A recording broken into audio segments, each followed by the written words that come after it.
الله نحمده ونستعينه ونستغفره ونعوذ بالله من شرور أنفسنا ومن سيئات أعمالنا من يهده الله فلا مضل له ومن يضلل فلا هادي له وأشهد أن لا إله إلا الله وحده لا شريك له وأشهد أن محمدًا عبده ورسوله أما بعد فإن خير الحديث كتاب الله وخير الهدي هدي محمد صلى الله عليه وسلم وشر الأمور محدثاتها وكل محدثة بدعة وكل بدعة ضلالة وكل ضلالة في النار.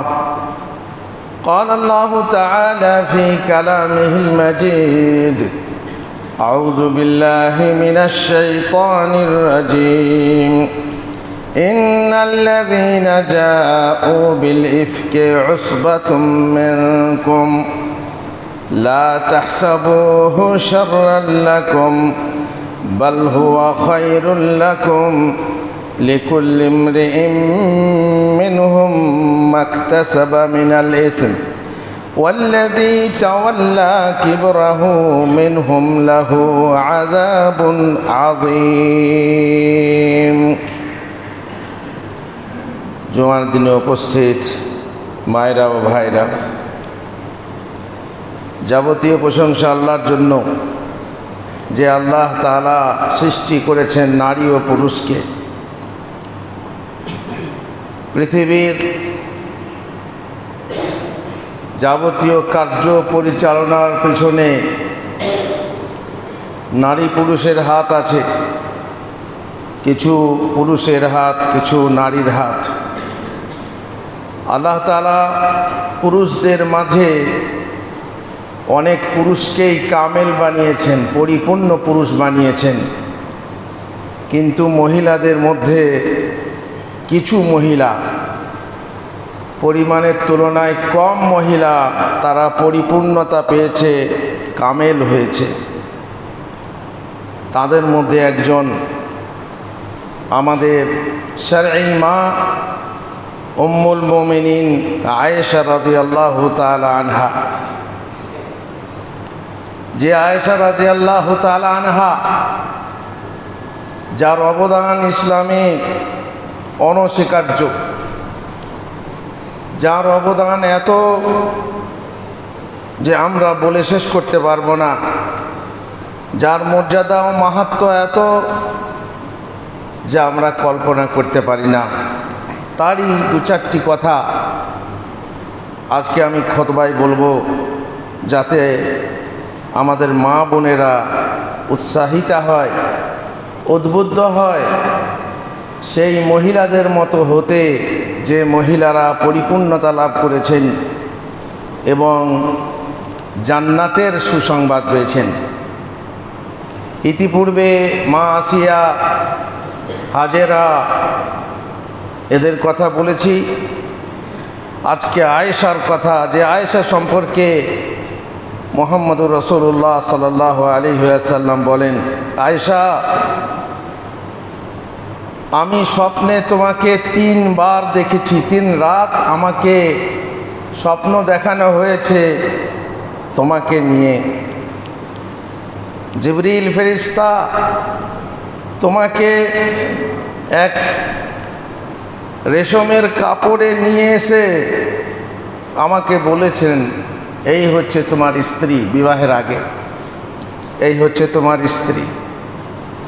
ফাকশিফু আন ওয়াজহিকি, আমি তোমার চেহারা সরিয়ে দেখি, ফাইজা আনতি হিয়া, সেটা ছিলে তুমি। ফাআকুলু ইয়াকু হাযা মিন ইনদিল্লাহ ইয়ামদিহি, যদি এটা আল্লাহর পক্ষ থেকে হয় তাহলে আল্লাহ অবশ্যই একে আমার স্ত্রী বানাবেন।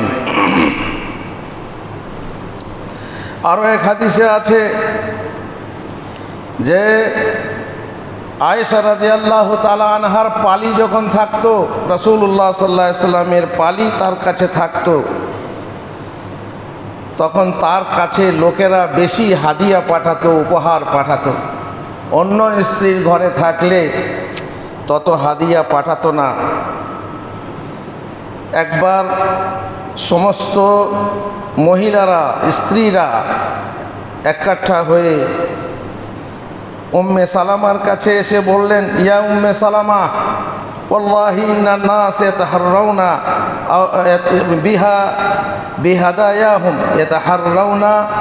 বিহাদায়াহুম ইয়াউমে আয়েশা। উম্মে সালামা, লোকেরা যেদিনে আয়েশার ঘরে রাসূলুল্লাহ সাল্লাল্লাহু আলাইহি সাল্লামের পালি থাকে সেই দিনেই নিজেদের হাদিয়া পাঠায়।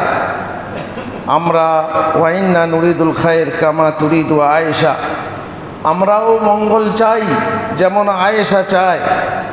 সুতরাং রাসূলুল্লাহ সাল্লাল্লাহু আলাইহি সাল্লামকে বলো যাতে তিনি লোকদেরকে আদেশ করেন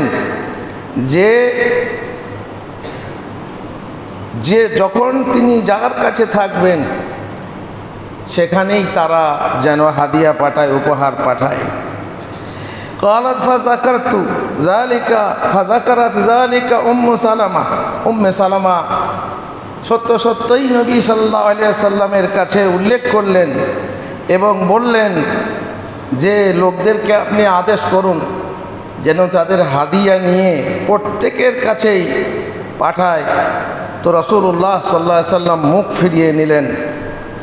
ফালাম্মা আদা ইলাইয়া যাকারতু লাহু যাকা ফাআরাজা আন্নী, পেশ করা হলে, আবারও পেশ করা হলে তিনি মুখ ফিরিয়ে নিলেন। ফালাম্মা কানা ফি সালিসাতি যাকারতু লাহু, আবার তৃতীয়বার আমি একই কথা বললাম। তিনি বললেন, ইয়া উম্মা সালামা লা তুযিনি ফি আয়েশা, তুমি আয়েশার ব্যাপারে আমাকে কষ্ট দিও না। ফাইন্নাহু ওয়াল্লাহি মা নাযালা আলাইয়াল ওয়াহি ওয়া আনা ফি লিহাফি ইমরাআতিন মিনকুন্না গায়রিহা, আল্লাহর কসম এমন কোনো তোমাদের মধ্যে কোনো স্ত্রী নয় যার সঙ্গে আমি একই চাদরে সাইটো থাকি আয়েশা ছাড়া, আর আল্লাহর ওহী নাজিল হয়। একই বিছানায়, একই চাদরে, একই লেপে শুয়ে থাকা অবস্থায় ওহী নাজিল হয়, সেটা হচ্ছে একমাত্র আয়েশা। আরেকটি হাদিসে রাসূলুল্লাহ সাল্লাল্লাহু আলাইহি সাল্লাম বলেছেন, ফাদলু আয়েশাতা আলা নিসাই কা ফাদলি সারিদি আলা সাইরি তাম, আমার সমস্ত উম্মতের সমস্ত মহিলার ওপরে আয়েশার মর্যাদা সেই রকম যেরকম সমস্ত খাবারের ওপরে সারিদের মর্যাদা আছে। মেয়েদের রান্না বান্না, এই খানা, এইসব পছন্দ। তিনি সেই রকম উদাহরণ দিয়ে বললেন, তোমরা যে খানা বানাও সব থেকে শ্রেষ্ঠ খানা, এখন তো বিরিয়ানি হয়ে গেছে, লোকেরা এখন সব থেকে বিরিয়ানি শুনে লাফায়। সেই রকমই সে যুগে সারিদ ছিল সুন্দর খাবার, সেটা হচ্ছে রুটির পলান্ন। পল মানে মাংস, রুটির পলান্ন মানে রুটি মাংস দিয়ে পাকানো একটা রুটি। কেমন করে রুটি পাকিয়ে তাকে শুকিয়ে টুকরো করে আবার তাকে পাকানো হয় মাংস দিয়ে, যেমন চাল পাকানো হয় মাংস দিয়ে, পলান্ন বলে। সেই রকমই রুটির পলান্ন সব থেকে শ্রেষ্ঠ খাবার ছিল সেই যুগে। আয়েশা সেই রকম শ্রেষ্ঠত্ব ছিল সমস্ত মহিলাদের ওপরে। আরেকটি হাদিসে রাসূলুল্লাহ সাল্লাল্লাহু আলাইহি সাল্লামকে বলা হলো, আইয়ুন নাসি আহাব্বু ইলাইক ইয়া রাসূলুল্লাহ, সব থেকে পছন্দনীয় ব্যক্তিত্ব, সব থেকে ভালোবাসার ব্যক্তিকে? তিনি বললেন আয়েশা। কুলতু মিনার রিজাল, পুরুষদের মধ্যে কে? কালা আবুহা, বললেন তিনি তার বাপ অর্থাৎ আবু বকর সিদ্দিক রাদিয়াল্লাহু তাআলা আনহু। কুলতু সুম্মা মান, আমি আবারও বললাম তারপর কে? কালা ওমর। তারপরে একটা পর একটা তিনি বলতে থাকলেন। বোঝা গেল এখানে আয়েশা রাদিয়াল্লাহু তাআলা আনহা সব থেকে শ্রেষ্ঠত্ব পেয়েছিলেন। তবে এর আগে বলেছি খাদিজা রাদিয়াল্লাহু তাআলা আনহার কথা, যিনি বেঁচে থাকতে তিনি আর স্ত্রী গ্রহণ করেননি, যত স্ত্রী গ্রহণ করেছেন খাদিজা রাদিয়াল্লাহু তাআলা আনহার মৃত্যুর পরে। আর তার ব্যাপারে বলা হয়েছে যে আল্লাহর পক্ষ থেকে, জিবরাইলের পক্ষ থেকে সালাম এসেছিল তার জন্য। তার যে কী অবদান ছিল ইসলামের, সে কথাও আমি আলোচনা করেছি। আজকে একটি কথা, আয়েশার ব্যাপারে বিশাল ইতিহাস, সব থেকে বেদনাদায়ক, সব থেকে হৃদয় বিদারক যে ঘটনা ঘটেছে, যে এত ভালো একজন মহিলা, মহিয়সী মহিলার চরিত্রে কলঙ্ক দেওয়া হয়েছিল। লোকেরা কি না পারে, লোকেরা ভালোকে মন্দ করতে পারে, মন্দকে ভালো করতে পারে, আজকাল মিডিয়া করছে, লোকেরাও করছে। সুতরাং আয়েশা রাদিয়াল্লাহু তাআলা আনহার চরিত্রে কলঙ্কের কালিমা লেপে দিয়েছিল কিছু মানুষ। কখন? গাজওয়াতে বানি মুস্তালাক, যুদ্ধে গিয়েছিলেন আয়েশা রাদিয়াল্লাহু তাআলা আনহা, ছিলেন রাসূলের সাথে। আর যখন তিনি সফরে যেতেন লটারি করতেন। এই লটারি হালাল, যে কে কাকে চয়েস করব তাকে সফরে নিয়ে যাব। এখন 9 জন স্ত্রী, সবাই বলছে আমি যাব, সবাই স্বামী সঙ্গ চায়। লটারি করা হলে আয়েশার নাম এলো। ভাগ্যবতী মহিলা আয়েশা সঙ্গে সফরে তিনি ছিলেন। তারপরে ফেরার পথে এক জায়গায় রাত্রি যাপন করতে হলো। আয়েশা রাদিয়াল্লাহু তাআলা আনহা নিজের প্রকৃতি কর্ম সারতে নিজের হাওদা বলা হয় আমাদের যেমন গাড়ির ছই, ঘেরাটোপ, যেটা উটের পিঠে, সেই ঘেরাটোপ থেকে ঘোড়া ছেড়ে একাকী সামান্য পাশে গেছেন নিজের প্রকৃতি কর্ম সারতে। ফিরে যখন আসছেন রাস্তায় দেখছেন যে গলার হার নেই। এবার সেই হার খুঁজতে খুঁজতে তার দেরি হয়ে যায়। আর ইতিমধ্যে সৈন্যের কুচকাওয়াজের আদেশ হয়ে যায়, রাসূলুল্লাহ সাল্লাল্লাহু আলাইহি ওয়াসাল্লাম সহ সবাই ফিরে যান। এদিকে আয়েশা যখন ফিরে আসেন তখন কেউ নেই। তখন তিনি চাদর ঢাকা দিয়ে শুয়ে পড়েন। চাদর ঢাকা দিয়ে শুয়ে পড়লেন। আর ওদিকে রাসূলুল্লাহ সাল্লাল্লাহু আলাইহি ওয়াসাল্লামের একটা নিয়ম ছিল যে সব শেষে একজন লোক থাকবে। সমস্ত সৈন্য যখন কুচ করে চলে যাবে তখন দেখবে যে কোথাও কোনো জিনিস পড়ে আছে কি না। তিনি ছিলেন সাফওয়ান বিন মুআত্তাল। তিনি যখন এলেন, পেছনে ছিলেন, এসেই দেখলেন যে একজন মহিলা চাদর ঢাকা দিয়ে শুয়ে আছে। তিনি বুঝতে পারলেন এখানে আমাদের মহিলা বলতে আয়েশা এসেছিলেন সঙ্গে। তিনি দেখেই বললেন ইন্না লিল্লাহি ওয়া ইন্না ইলাইহি রাজিউন। বাস এই কথা। তারপরে উটকে বসতে বলে মায়ের পটি বাড়িয়ে দিয়ে মা বুঝতে পারলেন যে আমাকে চড়ে বসতে বলছেন। ফাঁকা উট, আর হাওদা নেই, ঘেরাটপ নেই। সেই উটে মাকে বসিয়ে উটের লাগাম ধরে, সাফওয়ান উটে চড়েননি, উটে লাগাম ধরে মদিনা পর্যন্ত নিয়ে গেলেন। আর ওদিকে মদিনায় শোরগোল হয়ে গেল, আয়েশা আসেনি। আয়েশা সাফওয়ান বিন মুআত্তালের সঙ্গে এসেছে। ডাল মে কুছ কালা হ্যায়, এমনি পেছনে থেকে গেছে, নিশ্চয়ই কোনো লিঙ্ক আছে। কত রকম বলতে পারে, মাশাআল্লাহ। আমরাও বহু মহিলা পুরুষের জন্য বহু কিছু বলতে পারি। কিছুই না, যা রটে তার কিছু না কিছু বটে। এ লোকেরা বলে যা রটে তার কিছু না কিছু বটে। আরে যা রটে তার কিছুই নাই বটে, এমনও হয়। আয়েশার ভাগ্যে তাই হয়েছিল। যা রটে ছিল তার কিছুই ছিল না, লোকেরা এমনি রটিয়ে দিয়েছিল। মুনাফিকরা সবসময় রাসূলের ইজ্জতে, আল্লাহর স্ত্রীদের এবং ইসলামের ভিতরে তারা ফাটল সৃষ্টি করার জন্য, ইসলামকে বদনাম করার জন্য তারা এইভাবে রচনা করত আর এইভাবেই করেছিল। তারপর আয়েশা রাদিয়াল্লাহু তাআলা আনহা তিনি জানেন না। হঠাৎ করে একদিন উম্মে মিস্তাহর সাথে আবার প্রকৃতি কর্ম সারতে গেলেন, তার মানে পায়খানা করতে গেলেন। ঘরে পায়খানার ব্যবস্থা ছিল না। তখন আমাদের মা বোনদের মতো আগেকার কিছু বছর আগে সব বাইরে এখনও অনেকেই করে, আঁশতলাতে পায়খানা করে, যেটা খুবই দুঃখজনক। এখনও পর্যন্ত অনেকেই করে। মা আয়েশা রাতের বেলায় গিয়েছিলেন উম্মে মিস্তার সাথে।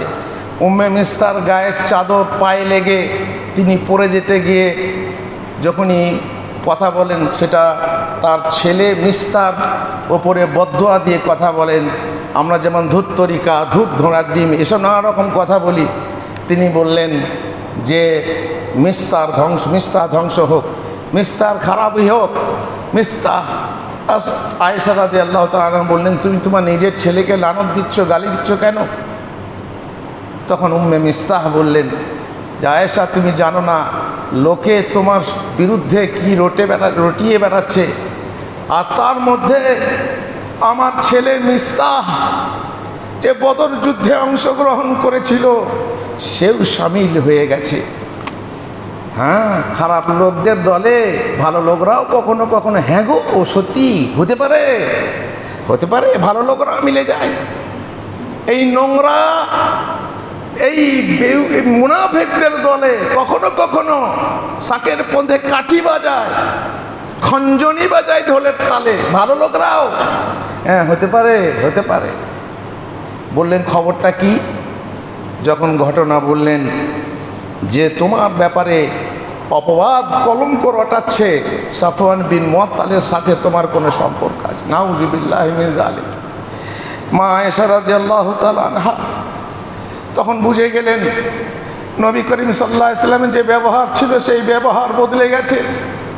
আগে এসে পাশে বসতেন, কথা বলতেন, এখন কেবল কেমন আছো বলে চলে যান। এখন সেই রকম ব্যবহার আর নেই। তারপর তিনি এত কষ্ট পেতে লাগলেন, গায়ে জ্বর চলে এলো। সতীকে বলিলে ঢেমন ঘরে বসে কাঁদে, আর অসতীকে বললে ঢেমন কোমরে কাপড় বাঁধে। মা আয়েশা ঘরে বসে কাঁদতে লাগলেন। আমি কান্না করছিলাম, আর আমার পিতামাতা আমার পাশে উপবিষ্ট ছিলেন। এমনি করে একদিন 2 রাত কেঁদে কেঁদে কাটিয়েছিলাম। এর মধ্যে আমার একটুও ঘুম হয়নি, এবং অনবরত আমার চোখ দিয়ে অশ্রু ঝরতে থাকে। মনে হচ্ছিল যেন কান্নার কারণে আমার কলিজা ফেটে যাবে। আয়েশার কথা, হাদিসের অনুবাদ, আয়েশার কথা। আমি ক্রন্দনরত ছিলাম, আর আমার আব্বা আম্মা আমার পাশে উপবিষ্ট ছিলেন। এমন সময় একজন আনসারী মহিলা, এটা কখন? মায়ের বাড়িতে, যখন তিনি অনুমতি চাইলেন যে আমি মায়ের বাড়ি চলে যাব, আয়েশাকে অনুমতি দিলেন আল্লাহর রাসূল যে তুমি মায়ের বাড়ি চলে যাও। তারপরে সেখানে আনসারী মহিলা আমার কাছে আসার অনুমতি চাইলে আমি তাকে আসার অনুমতি দিলাম। সে এসে বসলো এবং আমার সঙ্গে কাঁদতে আরম্ভ করলো। তিনি বলেন আমরা কান্না করছিলাম, এই মুহূর্তে রাসূলুল্লাহ সাল্লাল্লাহু আলাইহি সাল্লাম আমাদের কাছে এসে সালাম দিলেন এবং আমাদের পাশে বসে গেলেন। আল্লাহ রাসূল সাল্লাল্লাহু আলাইহি ওয়াসাল্লাম আয়েশাকে দেখা করতে এসেছেন শ্বশুর বাড়িতে। আয়েশা রাদিয়াল্লাহু তাআলা আনহা বলেন, অপবাদ রটানোর পর আমার পাশে এসে এভাবে তিনি আর বসেননি। এদিকে রাসূলুল্লাহ সাল্লাল্লাহু আলাইহি সাল্লাম 1 মাস অপেক্ষা করার পরও আমার ব্যাপারে তার নিকটে কোনো ওহী আসেনি। আমি ভেবেছিলাম যে আমি যে বিপদে আছি, হয়তো আল্লাহর পক্ষ থেকে ওহী এসে সব জানিয়ে দেওয়া হবে। আল্লাহর নবী তো গায়েবের খবর জানতেন না। আল্লাহর নবী গায়েবের খবর জানলে পরে এত দূর এগিয়ে যেত না, অগ্রসর হতো না, এই ঘটনা এত দূর এগোতো না। আল্লাহ তাআলা খবর করেননি বলে আল্লাহর নবী জানতে পারেননি। আয়েশা রাদিয়াল্লাহু তাআলা আনহা বলেন, বসার পর রাসূলুল্লাহ সাল্লাল্লাহু আলাইহি ওয়াসাল্লাম কালিমায়ে শাহাদাত পড়লেন, আশহাদু আল্লা ইলাহা ইল্লাল্লাহ ওয়া আশহাদু আন্না মুহাম্মাদুর রাসূলুল্লাহ। এরপর বললেন, আয়েশা, তোমার ব্যাপারে আমার কাছে অনেক কথাই পৌঁছেছে। যদি তুমি এর থেকে পবিত্র হও, মানে লোকেরা যা বলছে তা থেকে পবিত্র হও, তাহলে শীঘ্রই আল্লাহ তোমাকে এই অপবাদ থেকে মুক্ত করবেন। আল্লাহ তাআলা তোমাকে অপরাধ থেকে মুক্ত করবেন। আর যদি তুমি কোনো গুনাহ করে থাকো, আয়েশা, যদি তুমি কোনো গুনাহ করে থাকো তাহলে আল্লাহর কাছে ক্ষমা প্রার্থনা করো, তওবা করো। কেননা বান্দা গুনাহ স্বীকার করে তওবা করলে আল্লাহ তাআলা তওবা কবুল করেন। আয়েশা রাদিয়াল্লাহু তাআলা আনহা বললেন, রাসূলুল্লাহ সাল্লাল্লাহু আলাইহি ওয়াসাল্লাম তার কথা শেষ করলে আমার অশ্রুধারা বন্ধ হয়ে যায়। এক ফোঁটা অশ্রু আমি আর টের করতে পারলাম না। আমার চোখ শুকিয়ে গেল, আমার অশ্রু স্তব্ধ হয়ে গেল। তখন আমি আমার আব্বাকে বললাম, রাসূলুল্লাহ সাল্লাল্লাহু আলাইহি ওয়াসাল্লাম যা বলছেন আমার হয়ে তার জবাব দিন। আমার আব্বা বললেন, আল্লাহর কসম, রাসূলুল্লাহ সাল্লাল্লাহু আলাইহি ওয়াসাল্লামকে কি জবাব দেব আমি জানি না। তখন আমি আমার আম্মাকে বললাম, রাসূলুল্লাহ সাল্লাল্লাহু আলাইহি ওয়াসাল্লাম যা বলছেন মা আপনি তার উত্তর দিন। আম্মা বললেন, আল্লাহর কসম, রাসূলুল্লাহ সাল্লাল্লাহু আলাইহি ওয়াসাল্লামকে কি উত্তর দেব আমিও জানি না। তখন আমি ছিলাম অল্প বয়স্কা কিশোরী। শোনো হে সারি সর্বস্ব নারীরা, তখন ছিলাম আমি অল্প বয়স্কা কিশোরী, কোরআনও বেশি পড়তে পারতাম না। তথাপিও এ অবস্থা দেখে আমি নিজেই বললাম, আমি জানি আপনারা এই অপবাদের ঘটনা শুনেছেন, আপনারা তা বিশ্বাস করেছেন এবং বিষয়টি আপনাদের মনে দৃঢ়মূল হয়ে আছে। এখন যদি আমি বলি যে এর থেকে আমি পবিত্র, তাহলে আপনারা আমাকে বিশ্বাস করবেন না, কারণ আপনাদের মন মেনে নিয়েছে। আর যদি আমি এই অপরাধের কথা স্বীকার করে নিই, যে সম্পর্কে আল্লাহ জানেন যে আমি এর থেকে পবিত্র, তাহলে আপনারা তা বিশ্বাস করে নেবেন। হ্যাঁ, তাহলে ঠিকই বটে। আর যদি আমি অপরাধের কথা স্বীকার করিনি, তাহলে বিশ্বাস করে নেবেন। আল্লাহর কসম, আমি ও আপনারা যে বিপাকে পড়েছি এর জন্য ইউসুফ আলাইহিস সালামের পিতার কথা ব্যতীত আর কিছুই দৃষ্টান্ত খুঁজে পাচ্ছি না।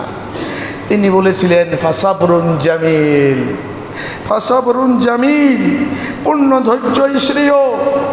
আর তোমরা যা বলছো এ ব্যাপারে আল্লাহই একমাত্র আমার আশ্রয়স্থল। অতঃপর আমি মুখ ফিরিয়ে আমার বিছানায় গিয়ে শুয়ে পড়লাম। আল্লাহ তাআলা জানেন যে সে মুহূর্তে আমি পবিত্র। অবশ্যই আল্লাহর আমার পবিত্রতা প্রকাশ করে দেবেন। তবে আল্লাহর কসম, আমি কখনো ভাবিনি যে আমার সম্পর্কে আল্লাহ ওহী অবতীর্ণ করবেন, যা পাঠ করা হবে কোরআন মাজিদে। আল্লাহ তাআলা আমাদেরকে এই কলঙ্ক অপবাদ রটানো থেকে এবং এই যাদের বিরুদ্ধে রটানো হয় তাদেরকে সাহায্য করুন। আর বাকি দ্বিতীয় খুতবাতে ওয়াসাল্লাল্লাহু আলা নবিয়িনা মুহাম্মদ ওয়া আলা আলিহি ওয়া সাহবিহি আজমাইন। আলহামদুলিল্লাহ ওয়াসসালাতু ওয়াসসালামু আলা রাসূলিল্লাহ ওয়া আলা আলিহি ওয়া সাহবিহি আজমাইন। আয়েশা রাদিয়াল্লাহু তাআলা আনহা বলছেন, আমার সম্পর্কে আল্লাহ কোনো কথা বলবেন আমি নিজেকে এতটা উত্তম মনে করিনি এবং আমি নিজেকে এর চেয়ে অনেক অধম বলে ভাবতাম। তবে আমি আশা করতাম যে হয়তো রাসূলুল্লাহ সাল্লাল্লাহু আলাইহি ওয়াসাল্লামকে স্বপ্নযোগে দেখানো হবে, যার ফলে আল্লাহ আমার পবিত্রতা প্রকাশ করবেন। আল্লাহর কসম, রাসূলুল্লাহ সাল্লাল্লাহু আলাইহি ওয়াসাল্লাম কখনো তার বসার জায়গা ছেড়ে যাননি এবং ঘরের লোকজনও কেউ ঘর হতে বেরিয়ে যাননি। এমন সময় তার উপর ওহী অবতীর্ণ শুরু হলো। ওহী অবতীর্ণ হওয়ার সময় তার যে বিশেষ ধরনের কষ্ট হতো, তখন সে অবস্থা শুরু হলো। এমনকি ভীষণ শীতের দিনেও তার শরীর হতে মতির দানার মতো বিন্দু বিন্দু ঘাম পড়তে লাগলো ওই বাণীর গুরুভারে, যা তার প্রতি অবতীর্ণ হয়। আয়েশা রাদিয়াল্লাহু তাআলা আনহা বলেন, রাসূলুল্লাহ সাল্লাল্লাহু আলাইহি ওয়াসাল্লামের অবস্থা কেটে গেলে তিনি হাসি মুখে পহেলা যে কথা উচ্চারণ করলেন সেটা হলো, হে আয়েশা, আল্লাহ তোমার পবিত্রতা ঘোষণা করেছেন। তুমি যে পবিত্র সে কথা আল্লাহ প্রকাশ করেছেন। আয়েশা রাদিয়াল্লাহু তাআলা আনহা একটা কথা বলেছিলেন, আমি যদি বলি যে আমি অপবিত্র তাহলে তো আপনারা বিশ্বাস করবেন, আর যদি বিশ্বাস করি বা আমি যদি বলি পাপ না করে যদি আমি তওবা করি, তওবা করার কথা বলছেন, তওবা করি, তাহলে তওবা করা মানেই গুনাহকে স্বীকার করে নেওয়া হলো। বুদ্ধিমতী মেয়ে, অল্প বয়স্কা কিশোরী, বুদ্ধিমতী মেয়ে, এবারে আল্লাহ তোমার পবিত্রতা ঘোষণা করে দিয়েছেন। তিনি আয়েশা বললেন, হে এই কথা শুনে আমার মা আমাকে বললেন, তুমি উঠে গিয়ে রাসূলুল্লাহ সাল্লাল্লাহু আলাইহি সাল্লামের প্রতি সম্মান করো, তার শুকরিয়া জানাও।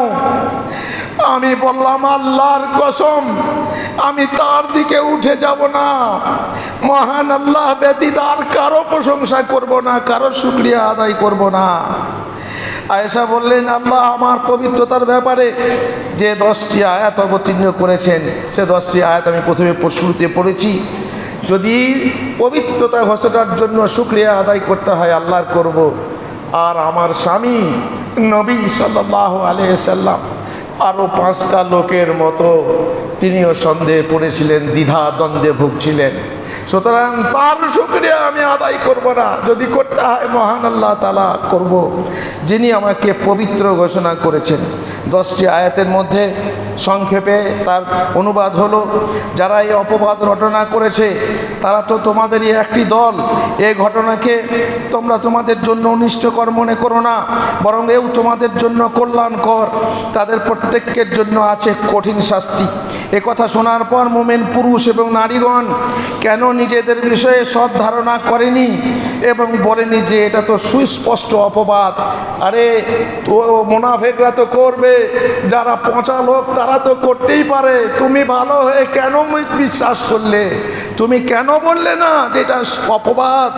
বিনা প্রমাণে কারো ব্যাপারে কুধারণা করা এটা অপবাদ। তারা কেন এই ব্যাপারে 4 জন সাক্ষী উপস্থিত করেনি? যেহেতু তারা সাক্ষী উপস্থিত করেনি, সেহেতু তারা আল্লাহর বিধানে মিথ্যাচারী। দুনিয়া ও আখিরাতে তোমাদের প্রতি আল্লাহর অনুগ্রহ দয়া না থাকলে তোমরা যাতে লিপ্ত ছিলে তার জন্য কঠিন শাস্তি তোমাদেরকে স্পর্শ করত।